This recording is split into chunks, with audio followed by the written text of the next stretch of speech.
picture the vastness of Eurasia more than 2,000 years ago, a land of deserts, mountains, steppes, and winding rivers, where people and goods traveled not along a single highway, but through a sprawling tapestry of pathways and trails. What we now call the Silk Road was never just one road, but a complex network that, over centuries, linked distant societies from China to the Mediterranean. This network would become one of the most significant engines of cultural and economic exchange in human history, yet its origins are rooted in much older patterns of movement and trade. Long before grand caravans set out from cities like Chang'an or Samarkand, early traders and travelers were already forging connections across the continent. Some evidence suggests that silk threads may have been found in Egyptian tombs dating to around 1000 before the Common Era, though this is debated among historians.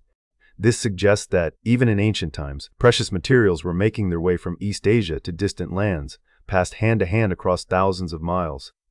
Although these exchanges were sporadic and small in scale, they show that human curiosity and the desire for rare goods were bridging continents long before the rise of empires or formal trade routes.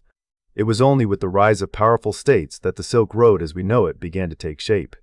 The Han Dynasty, which came to power in China in the 2nd century before the Common Era, played a pivotal role in transforming these scattered trails into a lasting network. Under the reign of Emperor Wu, also known as Wudi, China began to look westward, seeking allies and new sources of wealth. In 138 before the Common Era, the emperor sent his envoy, Zhang Qian, on a mission that would have far-reaching consequences. Zhang Qian's journey was perilous and long, taking him across deserts and among unfamiliar peoples, but his reports upon returning were groundbreaking. He described powerful kingdoms and bustling markets far to the west, offering tantalizing possibilities for both diplomatic alliances and commercial exchange.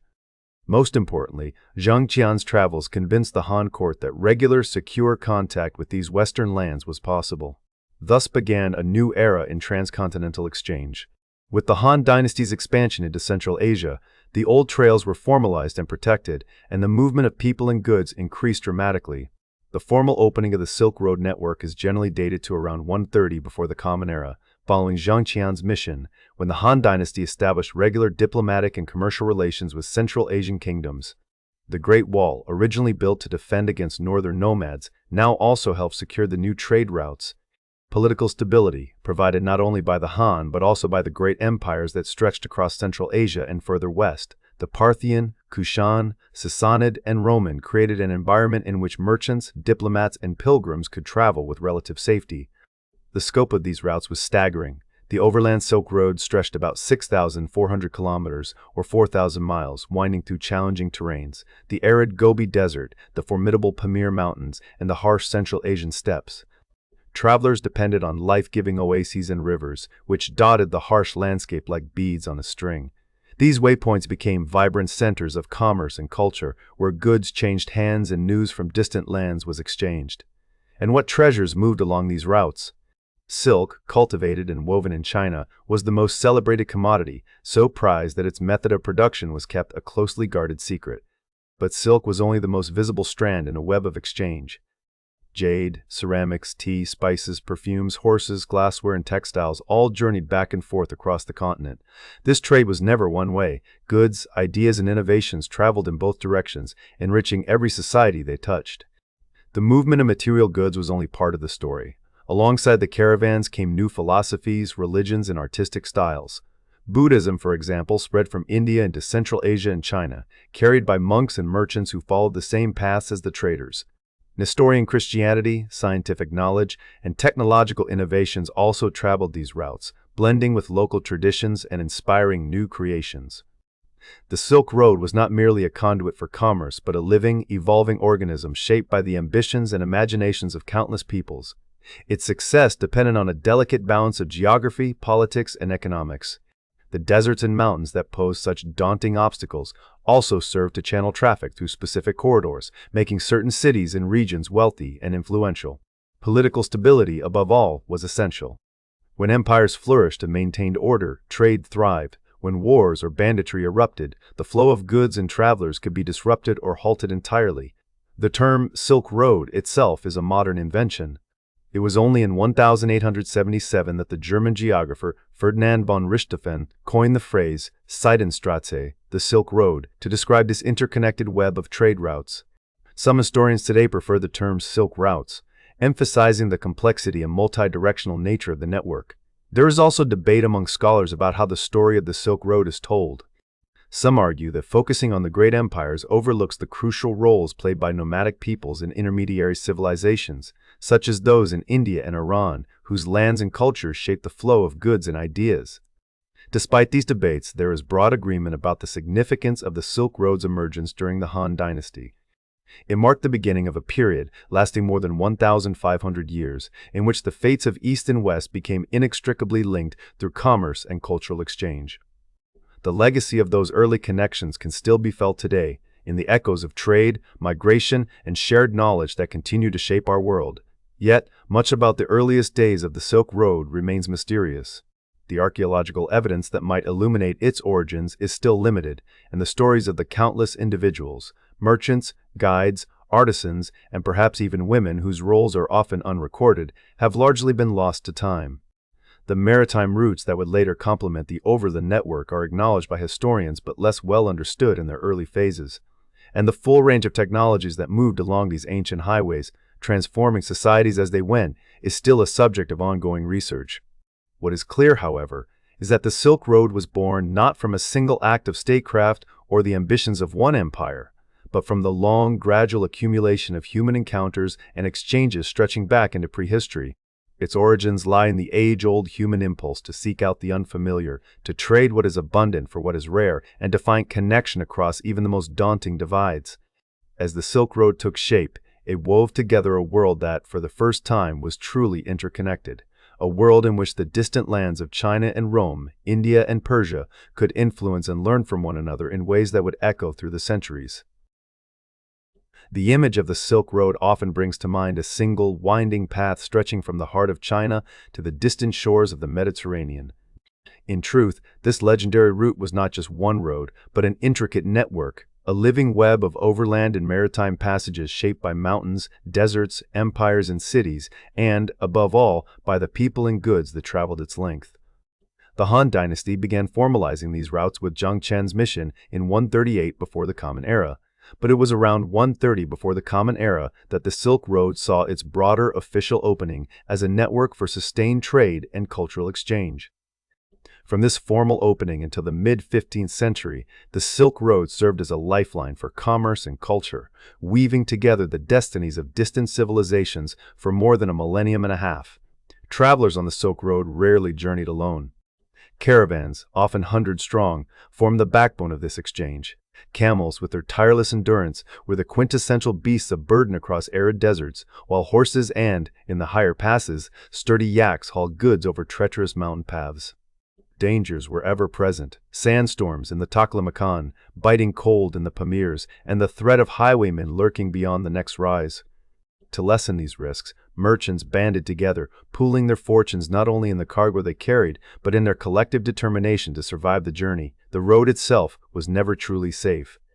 Deserts stretched for weeks with little relief except for the welcome sight of a caravanserai, those solid stone-built inns spaced a day's journey apart, roughly 30 to 40 kilometers, offering shelter, food, and a rare sense of security. Here, travelers could rest, share stories, and renew their resolve before venturing onward. The cargoes these caravans transported were as varied as the landscapes they crossed. But it was silk that gave the entire system its name. Though Silk Road is a term coined by the German geographer Ferdinand von Richthofen in 1877, long after the last great caravan had passed. To the ancients, silk was more than a fabric. It was a symbol of refinement and mystery, so prized in Rome that it is estimated the empire sent as much as 130 tons of gold each year eastward to satisfy its appetite for this shimmering cloth.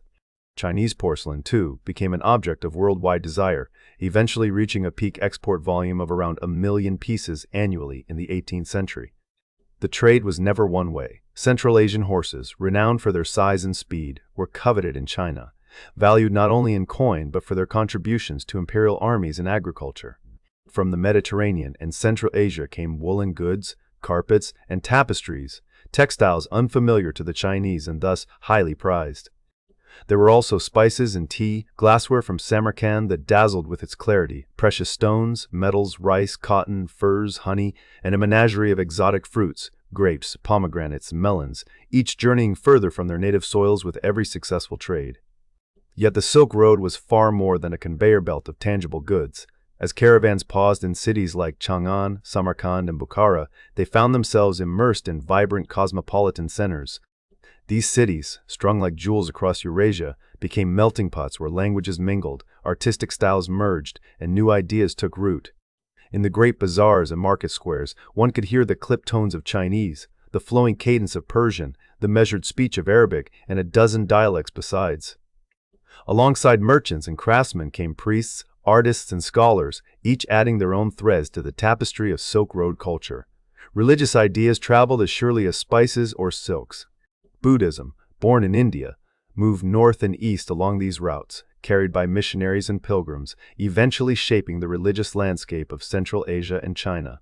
Christianity, especially in the form of Nestorianism, made its way eastward, as did the teachings of Manichaeism.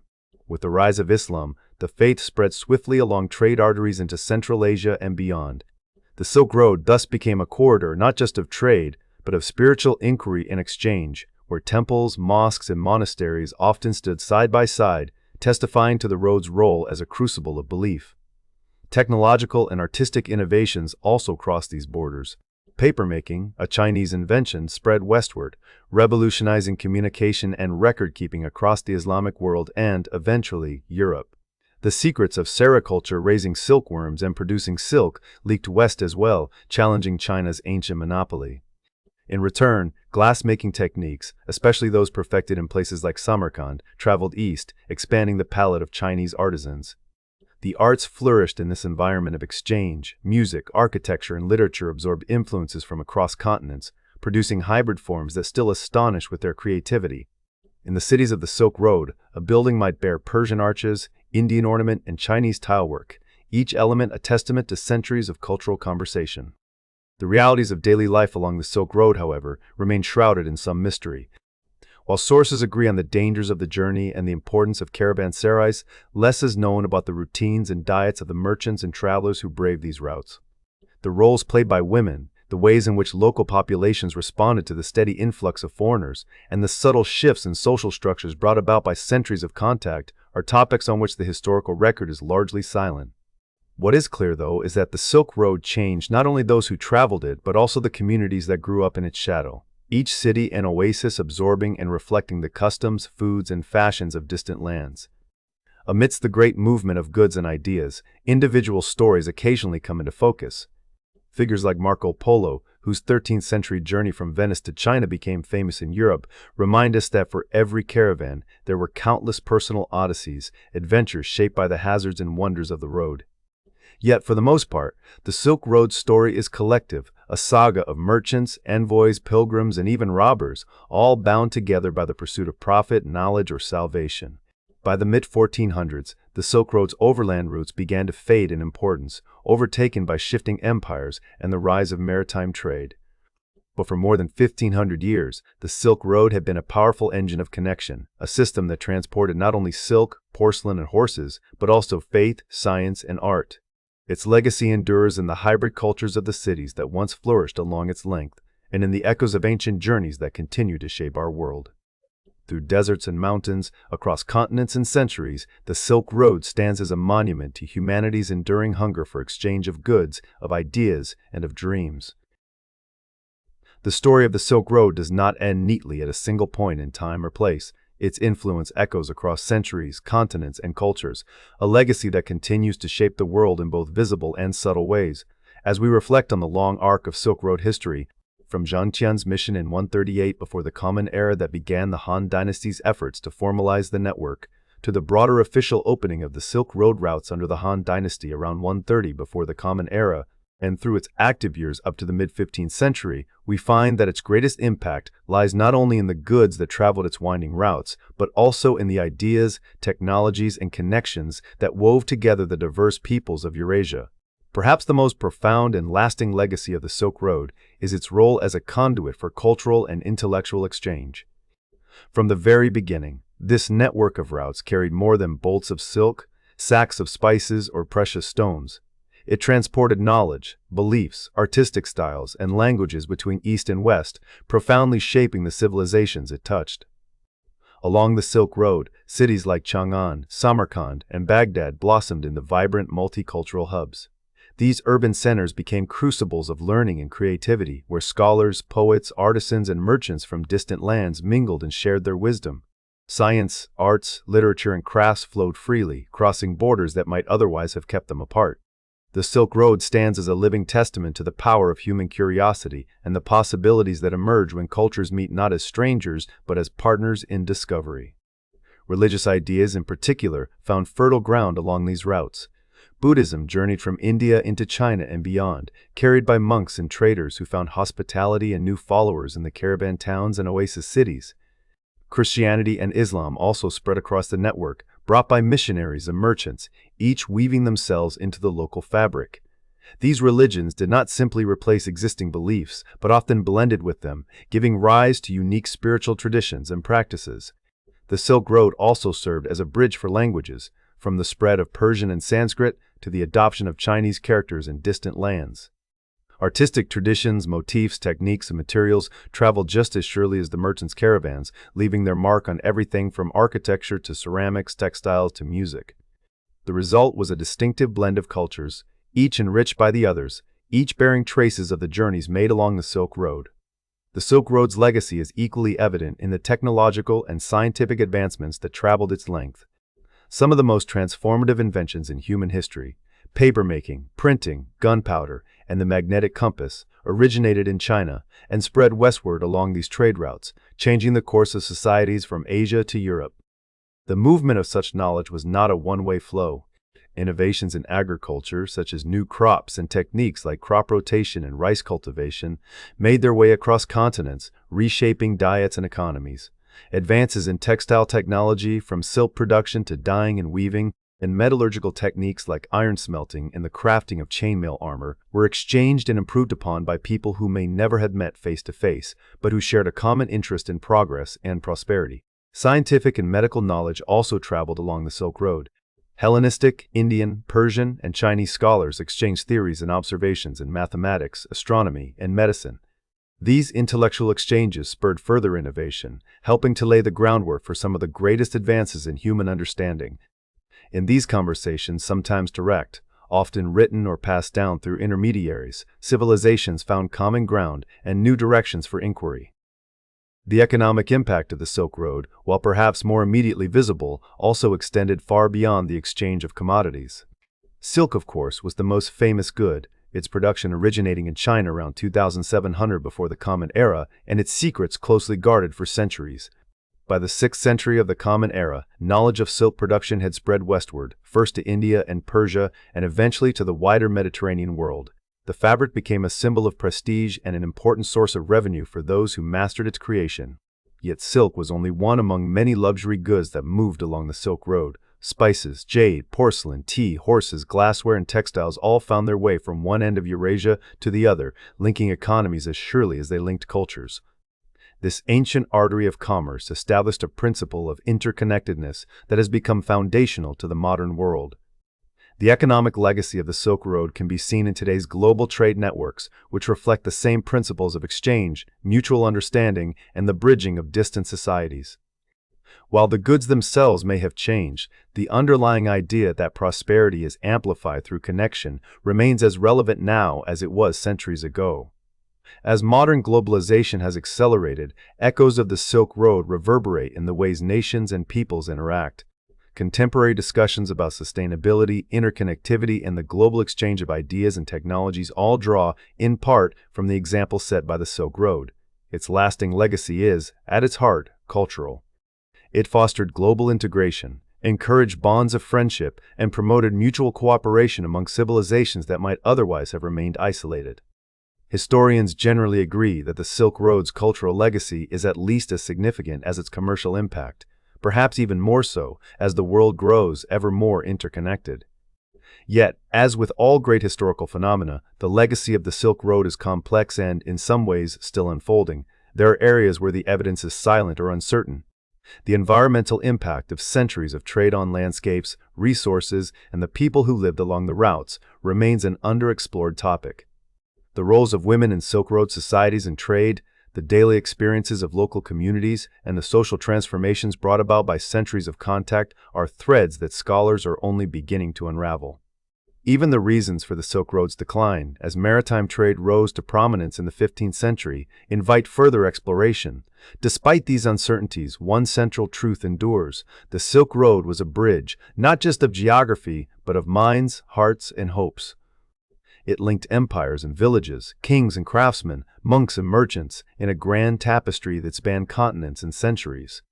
Its influence is everywhere, woven into the multicultural societies it helped shape, the technologies that underpin our lives, and the economic networks that bind our world together. In an era when the idea of global connection is more relevant than ever, the Silk Road stands as a reminder that our greatest achievements often arise not from isolation, but from the meeting of different peoples, the sharing of ideas, and the forging of bonds that endure long after the last caravan has passed.